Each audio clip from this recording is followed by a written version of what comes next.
বানপানীমুক্ত অসম আৰু বিদেশীমুক্ত অসমৰ ক্ষেত্ৰত বিজেপি চৰকাৰ কেনেকৈ ব্যৰ্থ হ'ল আৰু কেৱল ব্যৰ্থ হোৱাই নহয়, নতুনকৈ বিদেশী জাপি দিব কাৰণে কেনেকৈ চিটিজেনশ্বিপ এমেণ্ডমেণ্ট এক্ট বা আহা নামৰ আইনখন আনিলে সেই কথা এতিয়া আমি বিদেশী বিষয়টোক লৈ এই সংবাদমেল আয়োজন কৰা নাই। আমি আয়োজন কৰিছোঁ বানমুক্ত অসমৰ বানমুক্ত অসমৰ প্ৰস্তাৱ, যি সংকল্প, যি প্ৰতিশ্ৰুতি বিজেপি চৰকাৰে অসমৰ ৰাইজক দিছিলে, বিজেপি দলে দিছিলে, 2016 চনত দিছিলে, 2019 চনৰ লোকসভা নিৰ্বাচনত দিছিলে, 2021 চনৰ বিধানসভা নিৰ্বাচনত দিছিলে আৰু সকলো সময়তে আমি দেখিছোঁ বিভিন্ন সময়ত এনেকৈ বানপানীমুক্ত অসমৰ প্ৰস্তাৱ, বানপানীমুক্ত অসমৰ কথা তেওঁলোকে কৈ আহিছে, প্ৰতিশ্ৰুতি দি আহিছে, কিন্তু বানপানীমুক্ত অসমৰ ক্ষেত্ৰত আমি দেখিছোঁ যে সফলতা পাইছে। আজি কেইদিনমানৰ আগতে অসমৰ মুখ্যমন্ত্ৰীয়ে লোকসভা নিৰ্বাচনৰ পাছতে ঘোষণা কৰিছিলে, ৰিজাল্ট দিয়াৰ পাছত যেতিয়া ঝাটকা এটা খালে, তেতিয়াই অসমৰ মুখ্যমন্ত্ৰীয়ে ঘোষণা কৰিছিলে যে এতিয়া আৰু কেৱল উন্নয়নৰ কথাকে আমি পাতিম, এতিয়া আৰু আমি ৰাজনীতি। কিন্তু দেখা গৈছে যে আকৌ চৰকাৰখনে হিন্দু মুছলমানৰ সাম্প্ৰদায়িক ৰাজনীতি আৰম্ভ কৰিছে, হিন্দু মুছলমানৰ সাম্প্ৰদায়িক ৰাজনীতি প্ৰচাৰ কৰি আছে। তাৰ বিপৰীতে বানপানী সমস্যাৰ স্থায়ী সমাধানৰ আৰু বানপানী সমস্যাটোক লৈ বিশেষ ব্যৱস্থা গ্ৰহণৰ কাৰণে চৰকাৰখন কৰিছে। আজি মই আপোনালোকৰ সন্মুখত বানপানী আৰু ধুমুহা, বৰষুণ, বজ্ৰপাত এনেকুৱা ধৰণৰ প্ৰাকৃতিক কেনেকৈ এইবাৰ তাণ্ডৱ চলালে তাৰ এখন তালিকা আপোনালোকৰ সন্মুখত দাঙি ধৰিব। যে বানমুক্ত অসমত কিমান মানুহ মাত্ৰ জেঠ আৰু আন্ধাৰ এখন তালিকা, এই তালিকাত সৰ্বমুঠ 35জন মানুহ মৃত্যু হোৱাৰ তালিকা এখন আমি 35জন মানুহ। আমি আপোনালোকক এতিয়া ক'ব খুজিছোঁ যে কেতিয়া কোনো সময়ত বানপানী, ধুমুহা, বজ্ৰপাত, শিলাবৃষ্টি এইবিলাকত এইবাৰ 35জন মানুহৰ মৃত্যু ঘটিলে মই আপোনালোকক তাৰ এটা তালিকা গাইছোঁ। 31 মাৰ্চ 2024 এগৰাকী মহিলাৰ মৃত্যু ঘটিলে কাছাৰত। 31 মাৰ্চ 2024 হাতশিঙিমাৰীত তাতো এজন শিশুৰ মৃত্যু ঘটিলে। 1 এপ্ৰিল 2024 আনকাছাৰত এজনৰ মৃত্যু। 1 এপ্ৰিল 2024 আকৌ এজনৰ মৃত্যু। 1 এপ্ৰিল 2024 আকৌ সেইটো ওদালগুৰিত মৃত্যু হৈছিলে। এইবাৰ পশ্চিম কাৰ্বি আংলঙত আন এজনৰ মৃত্যু। 1 এপ্ৰিল 2024 আনকাছাৰত আকৌ ধুমুহা, শিলাবৃষ্টিত এজনৰ মৃত্যু। 17 এপ্ৰিল 2024 ধুমুহাত গছ বাগৰি দুগৰাকী মহিলাৰ মৃত্যু ঘটিলে। 17 এপ্ৰিল 2024 লেংটিচিগাৰ পালাৰ গুদামত এগৰাকী মহিলাৰ মৃত্যু। 14 এপ্ৰিল 2024 ডুমডুমাৰ মায়ং বাগিচাত এগৰাকী মহিলাৰ মৃত্যু। 26 মে 2024 বিদুৰ কয়লাখনি ভূগৰ্ভত হোৱা ভূমিস্খলনত 3জনৰ মৃত্যু। 28 মে 2024 বানপানীত 3জনৰ মৃত্যু। 29 মে 2024 গুৱাহাটীৰ লালগণেশত কাৰডুৱেল বাহিনী ভূমিস্খলনত এজনৰ মৃত্যু। 30 মে 2024 ডিমা হাছাওত বানপানীত এজনৰ মৃত্যু। 30 মে 2024 হাইলাকান্দিত বানপানীত এজনৰ মৃত্যু। 31 মে 2024 গোটেই ৰাজ্যখনত বানপানীত 6জনৰ মৃত্যু। 3 জুন 2024 গুৱাহাটীৰ কটাবাৰীত ভূমিস্খলনত এজনৰ মৃত্যু। 16 জুন 2024 অভয়াপুৰীত নেৰানেপেৰা বৰষুণত এজনৰ মৃত্যু। 18 জুন 2024 হাইলাকান্দিত বানপানীত এজনৰ মৃত্যু। 19 জুন 2024 কৰিমগঞ্জৰ বদৰপুৰত 5জনৰ মৃত্যু ভূমিস্খলনত। 19 জুন 2024 কৰিমগঞ্জত এজনৰ মৃত্যু, বানপানীৰ সময়ত বিদ্যুৎপৃষ্ট হৈ এজনৰ মৃত্যু। 30 জুন 2024 ওদালগুৰিত বানপানীত আন এজনৰ মৃত্যু। যে জেঠ মাহৰ প্ৰথমটো বানপানী তাতে 8-9জন মানুহৰ মৃত্যু ঘটিলে। তাৰ পাছত আহাৰ মাহৰ বানপানী আৰু আন প্ৰাকৃতিক এইবিলাকত সৰ্বমুঠ এতিয়ালৈকে ৩৫জন মানুহৰ মৃত্যু। অথচ বানপানী মুক্ত অসম গঠন কৰাটোৱে আছিলে বিজেপিৰ আজিৰ দিনটোত আমি পোনে পোনে ক'ব পাৰো যে বানপানী মুক্ত অসম গঠনৰ ক্ষেত্ৰত বিজেপি দল বিজেপিৰ আটাইতকৈ ডাঙৰ প্ৰতিশ্ৰুতি বানপানী মুক্ত সেই প্ৰতিশ্ৰুতি পূৰণ কৰাত ব্যৰ্থ হোৱাই নহয়, বানপানীক লৈ তেওঁলোকৰ কেন্দ্ৰীয় নেতা কেন্দ্ৰীয় গৃহমন্ত্ৰী অমিত শ্বাহে অসমৰ মানুহক সম্পূৰ্ণৰূপে তাচ্ছিল্য কৰা। আজি অমিত শ্বাহে যি বক্তব্য প্ৰদান কৰিছে যে অসমৰ বানপানী 50টা পুখুৰী খান্দি নিয়ন্ত্ৰণ কৰিব পাৰে, এইটোৱে প্ৰমাণিত কৰিছে যে কেন্দ্ৰীয় চৰকাৰ এখনৰ অসমৰ বানপানী সম্পৰ্কে ন্যূনতম জ্ঞান কোনো নাই। এতিয়ালৈকে অসমৰ বানপানী সম্পৰ্কে তেওঁলোকে সামান্যতম কাম কাজো আৰম্ভ কৰা নাই, গৱেষণা আৰম্ভ কৰা নাই, খবৰ খাতি ৰখা নাই, যাৰ কাৰণত অসমৰ এটা ভয়াৱহ গোটেই পৃথিৱীৰ ভিতৰতে এটা ভয়াৱহ প্ৰাকৃতিক দুৰ্যোগ অসমৰ বানপানী আৰু গৰাখহনীয়া।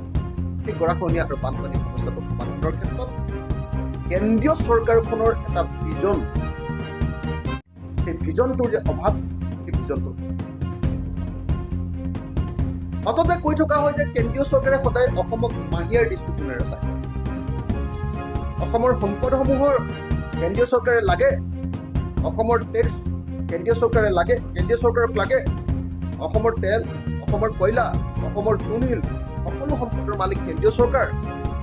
এতিয়া নদী বান্ধৰ জৰিয়তে নদীবিলাকৰ অধিকাৰো, বিজুলীৰ অধিকাৰো কেন্দ্ৰীয় চৰকাৰে আমাৰ পৰা কাঢ়ি নিছে। সেই সময়ত কিন্তু আমি দেখিছো যে অসমৰ বানপানী সমস্যা সমাধান কৰিবৰ কাৰণে, অসমৰ আটাইতকৈ ডাঙৰ প্ৰাকৃতিক বানপানী আৰু গৰাখহনীয়া সমস্যা সমাধান কৰাৰ কাৰণে এতিয়ালৈকে কেন্দ্ৰীয় চৰকাৰে কোনো ধৰণৰ মূলতঃ আমি দেখিবলৈ পাইছো যে কেন্দ্ৰীয় গৃহমন্ত্ৰী অমিত শ্বাহৰ 50টা পুখুৰী খান্দি অসমৰ বানপানী সমস্যাৰ স্থায়ী সমাধান কৰাৰ যি সূত্ৰ, সেই সূত্ৰটো হ'ল আচলতে কেন্দ্ৰৰ প্ৰতি অসমৰ মাহিয়াৰ দৃষ্টিকোণৰ অত্যন্ত। তেওঁলোকে যে অসমৰ বানপানী সমস্যাটোৰ বিষয়ে কেন্দ্ৰই একোৱেই নাজানে, ইয়াৰ গভীৰতা যে তেওঁলোকে উপলব্ধি কৰিব নোৱাৰে, সেই কথাটো গৃহমন্ত্ৰীজনৰ বক্তব্যত প্ৰকাশ পাইছে। মই আজি আপোনালোকক সকলোকে এই 35জনীয়া মৃত্যুৰ তালিকা, হত্যাৰ তালিকাখন, প্ৰাকৃতিক দুৰ্যোগত মৃত্যু হোৱা, প্ৰাকৃতিক দুৰ্যোগে হত্যা কৰা 35জনীয়া তালিকাখন আপোনালোকৰ হাতত দাখিল কৰিব খুজিছোঁ, আপোনালোকৰ সন্মুখত দাখিল কৰিব খুজিছোঁ। কাৰণ এই চৰকাৰখনে অনবৰতে উন্নয়নৰ ঢালটো ডুবাই থাকে। এই চৰকাৰৰ মন্ত্ৰীয়ে যি অহংকাৰত কয় যে আমি বানপানী সমস্যাৰ কিন্তু দেখা গৈছে যে জেঠ মাহৰ বানপানীত 8জন 9জন মানুহৰ, আহাৰ মাহৰ বানপানীত পানী আহিলেই মানুহৰ মৃত্যুৰ গোটেই পানী আহিলে ডিপাৰ্টমেণ্টে কোনো ধৰণৰ ব্যৱস্থা কৰে। এতিয়ালৈকেতো আচল ডাঙৰ বানপানীবিলাক অহাই নাই, নদী বান্ধৰ পানী এৰি দিবলৈ আৰম্ভ কৰিছে। আৰু এতিয়ালৈকেতো অৰুণাচল প্ৰদেশ বা ভূটানত যি ধৰণৰ প্ৰাকৃতিক দুৰ্যোগ আৰম্ভ হয়, ব্যাপক বৃষ্টিপাত আৰম্ভ হয়, সেইবিলাক আৰম্ভ হোৱাই নাই। এতিয়ালৈকে বানপানী আৰু অন্যান্য প্ৰাকৃতিক দুৰ্যোগত 35জন মানুহৰ এতিয়ালৈকে মৃত্যু। গতিকে মন্ত্ৰী পীযুষ হাজৰিকা ব্যৰ্থ হৈছে, অসমৰ মুখ্যমন্ত্ৰী হিমন্ত বিশ্ব শৰ্মা ব্যৰ্থ হৈছে। ভাৰতৰ কেন্দ্ৰীয় চৰকাৰে দিয়া প্ৰতিশ্ৰুতি, বিজেপি দলে দিয়া প্ৰতিশ্ৰুতি, সকলো ক্ষেত্ৰতে তেওঁলোক ব্যৰ্থ হৈছে। 2016 চনৰ ভিজন ডকুমেণ্টত কৈছিলে বানপানী মুক্ত অসম কৰিম। 2019 চনত আমি সকলোৱে দেখিছিলো যে 2019 চনত প্ৰধানমন্ত্ৰী নৰেন্দ্ৰ মোদী ডাঙৰীয়াই কৈছিলে যে অসমক বানমুক্ত কৰিম। বাৰম্বাৰ কেন্দ্ৰীয় গৃহমন্ত্ৰী অমিত শ্বাহে কৈ আছে যে অসমক বানমুক্ত কৰিম। পীযুষ হাজৰিকাৰ ফিতাহীটো আছেই, তেওঁতো সদায় অনবৰতে ফিতাহী মাৰিয়ে আছে। আৰু মুখ্যমন্ত্ৰী হিমন্ত বিশ্ব শৰ্মা আৰু লগতে প্ৰাক্তন মুখ্যমন্ত্ৰী সৰ্বানন্দ সোণোৱাল ডাঙৰীয়াও বাৰম্বাৰ কৈছিলে যে অসমক আমি বানমুক্ত কৰিমেই। কিন্তু বানমুক্ত কৰাৰ কথাটো বাদ দিয়ক, বানপানী সমস্যা সমাধান কৰিবৰ কাৰণে মিনিমাম কৰিবলগীয়া কামবিলাক কৰাৰ ক্ষেত্ৰতো এতিয়ালৈকে চৰকাৰখন ডিব্ৰুগড় নিচিনা ঐতিহাসিক নগৰখন আজি গৰাখহনীয়াত একেবাৰে বিলীন হোৱাৰ পথত গৈ আছে। অথচ অহংকাৰৰ বাহিৰে মন্ত্ৰীজনৰ মুখত আজি নলবাৰীত কেবিনেট বৈঠক পাতিছে। বেলেগ বেলেগ ঠাইত কেবিনেট বৈঠক পাতি তেখেতসকলে ব্যাপক ৰূপত প্ৰচাৰ কৰে। কিন্তু আমি দেখিছো 16 জুনৰ পৰা 19 জুনলৈকে নলবাৰী নগৰখন এক কঁকাল পানীত আছিলে। বিজেপি চৰকাৰৰ দিনত নগৰবিলাকৰ কৃত্ৰিম বানপানী এটা বৈশিষ্ট্যত পৰিণত হৈছে। আজি গুৱাহাটীত 2 মিনিট বৰষুণ দিলে তাত কৃত্ৰিম বানপানী। আজি নলবাৰী চহৰত আমাৰ বিলাকৰ পৰা CIDF কাটি লৈ গৈছে, কিন্তু নলবাৰী চহৰত আপোনালোকে দেখিছে যে 100 কোটি টকাতকৈ অধিক টকা তাত উন্নয়নমূলক কামত খৰচ কৰিছে নগৰত। কিন্তু দুৰ্ভাগ্যজনকভাৱে এতিয়ালৈকে নলবাৰীৰ ফিতাহী মৰা মন্ত্ৰী জয়ন্ত মল্ল বৰুৱাই এতিয়ালৈকে নলবাৰী নগৰখনৰ কৃত্ৰিম বানপানী সমস্যা সমাধান কৰিবলৈ পাৰিছে। মইতো ভাবো যে আজি যিখন কেবিনেট বৈঠক হৈছে সেইখন আচলতে তেওঁলোকে আজি নাৱৰ ওপৰত থকা উচিত আছে, সেইখন জাহাজৰ ওপৰত থকা উচিত আছে। কাৰণ যোৱা 16 তাৰিখৰ পৰা যোৱা 19 তাৰিখলৈকে 17টা ৱাৰ্ডত নলবাৰী নগৰৰ 17টা ৱাৰ্ডত যি ব্যাপক বানপানী হৈছে সেইটো অভূতপূৰ্ব। অথচ বিজেপি দলৰ আটাইতকৈ ডাঙৰ নলবাৰী ৰাইজৰ প্ৰতি প্ৰতিশ্ৰুতি আছিলে যে নলবাৰী নগৰখনক তেওঁলোকে কৃত্ৰিম বানপানীৰ পৰা মুক্ত, গুৱাহাটী মহানগৰক কৃত্ৰিম বানপানীৰ পৰা মুক্ত কৰাৰ কাৰণে তেওঁলোকে প্ৰতিশ্ৰুতি দিছিল। এতিয়ালৈকে ব্যৰ্থ হৈছে। 2 মিনিট বৰষুণ দিলে এতিয়া নলবাৰী কেৱল নগৰ নহয়, নলবাৰীৰ জিলাখনৰ বিভিন্ন ঠাইত বানপানীয়ে কি ধ্বংসলীলাৰ সৃষ্টি কৰিছে আমি দেখিছো যে ভূটানৰ পুৰিচু বান্ধৰ কাৰণে আজি নলবাৰী জিলা, বাক্সা জিলা, আজি বঙাইগাঁও জিলা, আজি বৰপেটা জিলা, এই জিলাবিলাক সাংঘাতিক ধৰণৰ বিপদত পৰিছে। বৃহৎ নদী বান্ধে অসমৰ বানপানীৰ চৰিত্ৰটো বদলাই পেলালে। কিন্তু অসমৰ বান নিয়ন্ত্ৰণ বিভাগে, জলসম্পদ বিভাগে, অসম চৰকাৰখনে বৃহৎ নদী বান্ধৰ বানপানীৰ পৰা অসমক কেনেকৈ ৰক্ষা কৰিব লাগে এই সম্পৰ্কে এতিয়ালৈকে মিনিমাম চিন্তাটো কৰিবৰ কাৰণে অধিকাৰ। গতিকে এই মুহূৰ্তত আমি অসম চৰকাৰ, অসমৰ মুখ্যমন্ত্ৰী হিমন্ত বিশ্ব শৰ্মা সস্তীয়া ৰাজনীতি এৰি, ধৰ্মীয় উন্মাদনা এৰি, মানুহ আৰু মানুহৰ মাজত সংঘাত লগোৱাৰ তেওঁলোকৰ যি পৰিকল্পনা, সেই পৰিকল্পনা বাদ দি এই মুহূৰ্তত অসমক বানমুক্ত কৰাৰ যি প্ৰধান প্ৰতিশ্ৰুতি আছিলে সেই প্ৰতিশ্ৰুতিত তেওঁলোকৰ কনচেনট্ৰেট কৰিবৰ কাৰণে, তেওঁলোকক সেই বিষয়টোতে নেৰানেপেৰাকৈ লাগি থাকিবৰ কাৰণে আৰু বানপানী আৰু গৰাখহনীয়া সমস্যাৰ স্থায়ী সমাধানৰ কাৰণে এটা সুনিৰ্দিষ্ট কম্প্ৰেহেনচিভ একশ্যন প্লেন তৈয়াৰ কৰি সেইমতে আগবাঢ়ি যাবৰ কাৰণে আৰু সমস্যাটোৰ স্থায়ী সমাধানৰ কাৰণে আমি আশা কৰোঁ 2026 চনৰ বিধানসভা নিৰ্বাচনত যাতে আকৌ বানপানী হ'বলগীয়া নহয়। আমি আশা কৰোঁ বানপানী মুক্ত অসমৰ যি প্ৰতিশ্ৰুতি দিছিলে 2026ৰ আগতে যেন এই প্ৰতিশ্ৰুতি পূৰণ কৰা হয়। অসমৰ মুখ্যমন্ত্ৰীয়ে কেইদিনমানৰ আগত কৈছিলে যে যেতিয়া ঝাটকা খালে, যেতিয়া যোৰহাটত হাৰিলে, যেতিয়া ধুবুৰীত হিমন্ত বিশ্ব শৰ্মাৰ আটাইতকৈ ডাঙৰ বন্ধু বদৰুদ্দিন আজমলে ভাৰতবৰ্ষৰ ভিতৰত ৰেকৰ্ডত হাৰিলে, আমি যেতিয়া ভাৰতবৰ্ষৰ ভিতৰতে আটাইতকৈ বেছি ৰেকৰ্ডত এইবাৰ জয়ী হ'লোঁ, তেতিয়া হিমন্ত বিশ্ব শৰ্মাৰ একদম এটা ঝাটকা লাগিছিলে, বিজেপি চৰকাৰখনৰ ওপৰত ঝাটকা লাগিছিলে। বিজেপি চৰকাৰৰ প্ৰধান মানুহবিলাক যিবিলাক হিমন্ত বিশ্ব শৰ্মা, পীযুষ হাজৰিকা, এইবিলাক মানে ট্ৰমাত গুচি গৈছিল। হঠাতে ট্ৰমাটোৰ পৰা উঠিলে আৰু উঠি লৈ এইবাৰ দিব্য দৃষ্টিৰে তেওঁলোকে ক'লে যে এতিয়াৰ পৰা আমি অহা 1.5 বছৰলৈ ৰাজনীতি, আমি উন্নয়নমূলক কাম, অসমৰ মানুহেও সন্তোষ পালে যে এইবাৰ অন্ততঃ বানপানী সমস্যাটোৰ সমাধান হ'ব। কিন্তু হিমন্ত বিশ্ব শৰ্মাই দুদিনৰ পাছতে আকৌ তেওঁ পুৰণি স্বভাৱটোলৈ ঘূৰি গুচি গ'ল। আকৌ তেওঁ সেই পুৰণি স্বভাৱটোলৈ ঘূৰি গৈ এইবাৰ আকৌ তেওঁ হিন্দু মুছলমানৰ ৰাজনীতি জিকিছে। দ্বিতীয় ভোটটো লাভ কৰিছে তেওঁলোকে এই মুছলমান এলেকাবিলাকত যিবিলাকৰ মানুহৰ মাটিৰ পট্টা নাছিলে, সেই মুছলমানৰ ঘৰবিলাক আটাইবিলাক ভাঙি পেলাম বুলি তেওঁলোকে ব্লেকমেইল কৰিলে। সেই অঞ্চলটোৰ পৰা তেওঁলোকে 25,000 ভোট পাইছে। ক'লে যে এইবাৰ ভোট যদি তহঁতৰ ইয়াতে হেৰিয়াত নাপাওঁ, বুথত যদি নাপাওঁ, আমি চাম আৰু লগে লগে পিছদিনাৰ পৰা উঠে এইবুলি ভয় খুৱাই দিয়ে। ভয় খুৱাই দি তেওঁলোকৰ পৰা ব্লেকমেইল কৰি 25,000 ভোট পায়। দ্বিতীয়তে তেওঁলোকে ভোট ল'লে কি, যে যিমান মুছলমান অপৰাধী মানুহ আছে, কোনোবা ড্ৰাগছৰ বেপাৰী, কোনোবা কয়লাৰ চিণ্ডিকেট কৰা মানুহ, কয়লা শিলৰ চিণ্ডিকেট কৰা মানুহ, 2 নম্বৰী কাৰবাৰ কৰা মানুহ, পৃথিৱীৰ সকলো 2 নম্বৰী বেপাৰীবিলাকক মাতি আনি হিমন্ত বিশ্ব শৰ্মাই নিজে মিটিং পাতি কৰিমগঞ্জত মুছলমান ভোট দিবই লাগিব, নিদিলে ততক খতম কৰি দিয়া হ'ব বুলি কৈছে। গতিকে এই কাম কৰি সি কৰিমগঞ্জত জিকিছে আৰু মুছলমানৰ ভোট লৈ জিকিছে তেওঁলোকে। মুছলমানৰ ভোট লৈ তেওঁলোকে জিকিছে। হিন্দু সাম্প্ৰদায়িক দল এটা সংখ্যালঘুৰ ভোট লৈ মুছলমানৰ ভোট লৈ জিকিছে।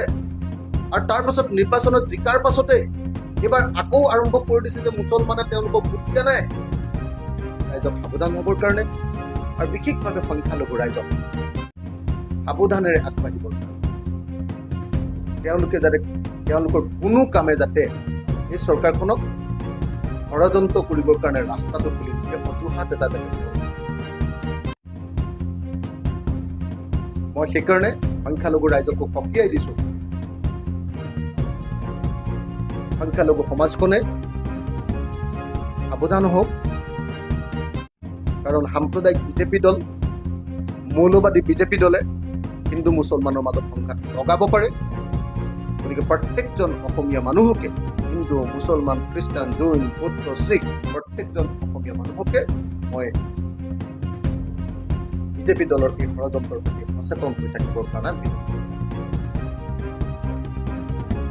বিজু হাজৰিকাই হিন্দু মুছলমানৰ ৰাজনীতি আৰম্ভ কৰিলে। কি আৰম্ভ কৰি দিলে? হিমন্ত বিশ্ব শৰ্মাই এইবাৰ আৰম্ভ কৰি দিলে যে 2026ত আকৌ আমি শৰাইঘাটৰ ৰণ কৰিব লাগে।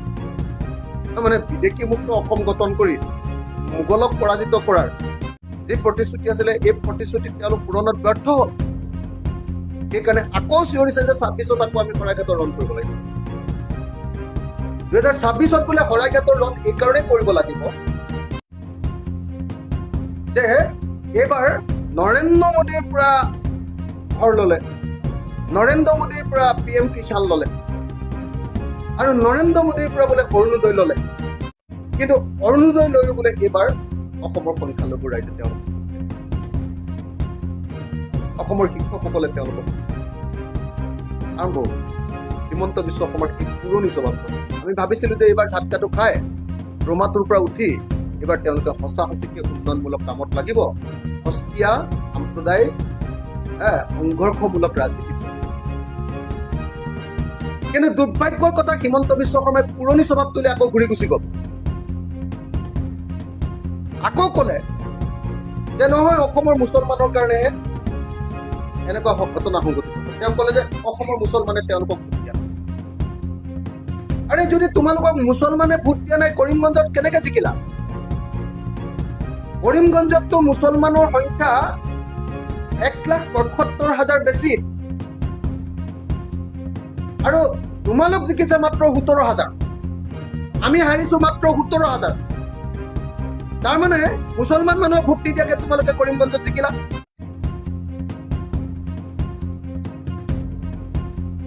হিমন্ত বিশ্ব শৰ্মাৰ আটাইতকৈ ডাঙৰ বন্ধু, দুজন সাম্প্ৰদায়িক মানুহ সদায় বন্ধু হয় নহয়, এজন হিন্দু সাম্প্ৰদায়িক মৌলবাদী নেতা হিমন্ত বিশ্ব শৰ্মা, আনজন মুছলমান সাম্প্ৰদায়িক মৌলবাদী নেতা বদৰুদ্দিন আজমল। এই দুইজন বহুত ডাঙৰ বন্ধু। এইবাৰ বদৰুদ্দিন আজমলে কি কৰিলে, কৰিমগঞ্জত গোটেই ভোটবিলাক AIDFৰ ভোটবিলাক চব হিমন্ত বিশ্ব শৰ্মালৈ ট্ৰেন্সফাৰ। এইবিলাকে আপোনালোকে দেখিছে যে বদৰুদ্দিন আজমলৰ পাৰ্টিটোৱে এইবাৰ কৰিমগঞ্জত ইতিহাসৰ আটাইতকৈ কম ভোট লাভ কিমান 26,000 নে কিমানে কেলে গোটেই AIDFৰ ভোটবিলাক বিজেপিলৈ ট্ৰেন্সফাৰ কৰি দিলে কেইদিনমান ধৰি যিবিলাক অপৰাধ সংঘটিত হৈছে তাৰ কেইবাটাও অপৰাধত মুছলমান ল'ৰা জড়িত হৈ আছে ইছলাম ধৰ্মৰ কোনোবা ল'ৰা জড়িত হৈ আছে এইটো অত্যন্ত নিন্দনীয় এইটোক আমি ঘৃণিত বুলি এইটো বেয়া কাম বুলি অপৰাধটোক আমি ডেফিনেটলি সকলোৱে নিন্দা কৰিছোঁ কিন্তু অপৰাধীক ধৰ্মৰ বিচাৰ কৰি আকৌ 26ত হিন্দু মুছলমানৰ ৰাজনীতি কৰিব লাগে এই কথাটো বিজু হাজৰিকাৰ মুখে কোৱাটো এইটো হ'লে এটা কথা তেওঁলোকে জানে যে উন্নয়নৰ কথা কৈ বিজেপিয়ে নিৰ্বাচনত জিকিব নোৱাৰে তেওঁলোকে জানে শিষ্টাচাৰৰ কথা কৈ তেওঁলোকে নিৰ্বাচনত জিকিব নোৱাৰে সেইকাৰণে অসমৰ মুখ্যমন্ত্ৰীয়ে কৈছে যে শিক্ষকসকলৰ ভোট আমি নাপালো আৰু শিক্ষকসকলৰ ভোট কিয় বিজেপিয়ে পাব শিক্ষকসকলক মাল বুলি কোৱা নাছিলে জানো মুখ্যমন্ত্ৰীয়ে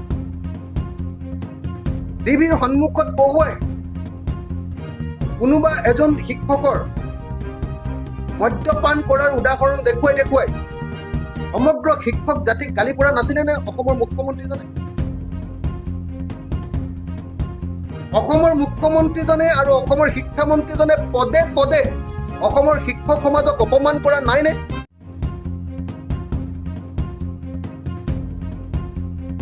অসমৰ শিক্ষকসকলক পৰা অপমানৰ পুতক নিশ্চয় অসমৰ শিক্ষকসকলে তুলিবই অসমৰ শিক্ষকসকলৰ এটাও সমস্যা সমাধান কৰাত তেওঁলোক ব্যৰ্থ হৈছে প্ৰত্যেকটো প্ৰশ্ন উত্থাপন কৰিছে কোনো প্ৰশ্নতে এতিয়ালৈকে সমাধান দিব পৰা নাই LP স্কুলবিলাকত প্ৰধান শিক্ষক লাগে বুলি কৈছে সেইটো দিব পৰা নাই গতিকে শিক্ষকে তেওঁলোকক কিয় ভোট দিব আৰু আটাইতকৈ ডাঙৰ কথা যে শিক্ষকসকল শিক্ষিত মানুহ শিক্ষকসকল শিক্ষাগুৰু শিক্ষকসকল সমাজৰ পথ প্ৰদৰ্শনকাৰী তেওঁলোকে বুজি পায় কোন চৰকাৰক ভোট দিয়া উচিত কোন চৰকাৰক ভোট দিয়া অনুচিত তেওঁলোকে জানে যে বিজেপি হ'ল এটা সাম্প্ৰদায়িক দল তেওঁলোকে জানে যে বিজেপিয়ে ভাৰতৰ জনতাৰ বাক স্বাধীনতা হৰণ কৰি পেলাইছে বিজেপিয়ে মূল্যভিত্তিৰে দেশৰ জনতাক খতম কৰি পেলাইছে সেই কথাটো শিক্ষকসকলে জানে আৰু সেইকাৰণে শিক্ষকসকলে ডেফিনেটলি এবাৰ বিজেপি ভোট নিদিবৰ কাৰণে লোৱা সিদ্ধান্তটো সকলোৰে কাৰণে আদৰণীয় এতিয়া শিক্ষকসকলে ভোট নিদিয়া কথাটোৰ কাৰণে নিজৰ দোষটো স্বীকাৰ নকৰি শিক্ষা ব্যৱস্থাটোক ধ্বংস কৰি দিয়াৰ কাৰণে নিজৰ দোষটোক স্বীকাৰ নকৰি মুখ্যমন্ত্ৰী হিমন্ত বিশ্ব শৰ্মাই অসমৰ ইতিহাসৰ আটাইতকৈ দীঘলীয়া শিক্ষামন্ত্ৰী তেওঁৰ দিনতে অসমৰ আটাইতকৈ বেছি শিক্ষানুষ্ঠান বন্ধ হৈ গৈছে অসমত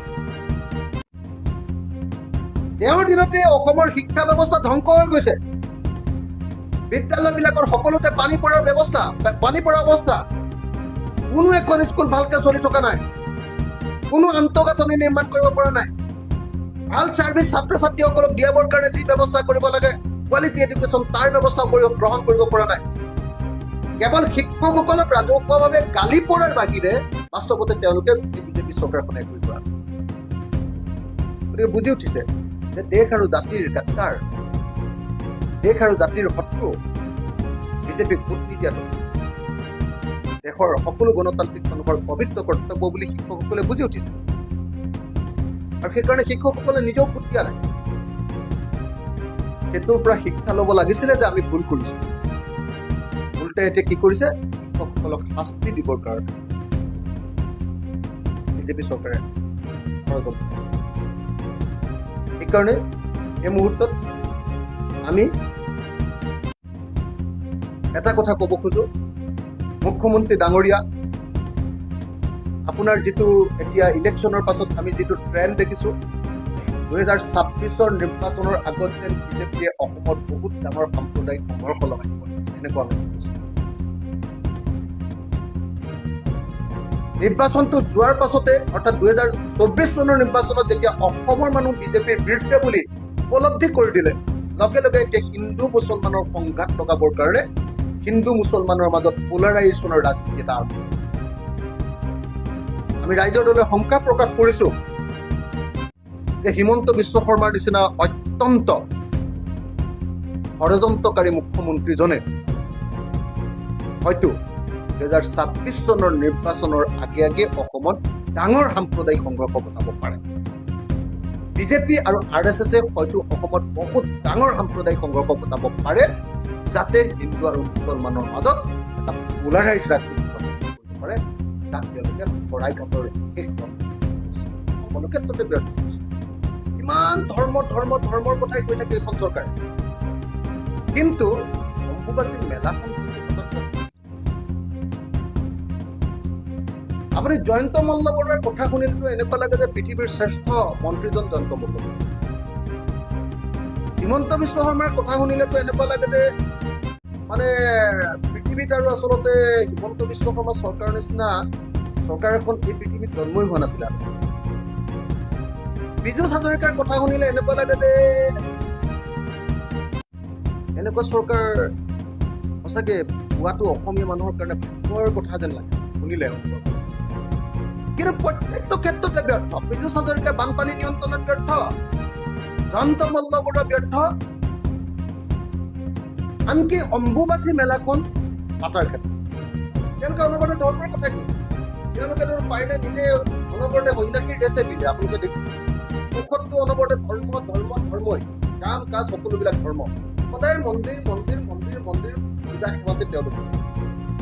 কিন্তু তাৰ পাছত গোটেই ভাৰতবৰ্ষৰ পৰা ধৰ্মপ্ৰাণ মানুহবিলাক অহা অম্বুবাচী মেলাখন সুশৃংখলিতভাৱে পাতিব নোৱাৰাটো বিজেপি চৰকাৰৰ এটা ডাঙৰ অপৰাধ।